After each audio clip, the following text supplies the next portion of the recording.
A dark cemetery, a sea of black veils, and generations of grief, transformed into pure emotion. Painted in 1899 by Ivan Mrkvička, All Souls' Day hides a heavy, bone-chilling detail that most museum visitors completely miss. From a historical perspective, this canvas is a priceless ethnographic monument.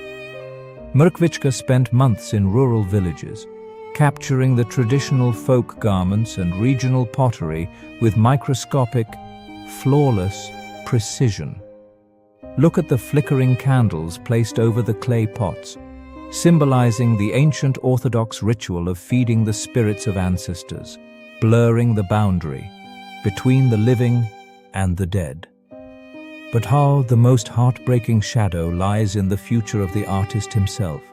Years after freezing this collective ritual of mourning in oil, Mrkvička would tragically lose his only son to the horrors of the First World War.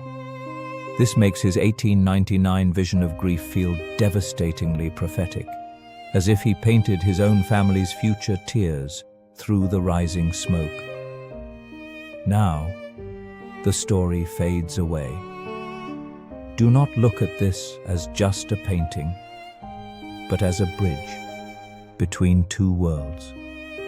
Let your mind slow down, embrace the silence, and see if you can hear the whispers hidden deep within these historic brushstrokes.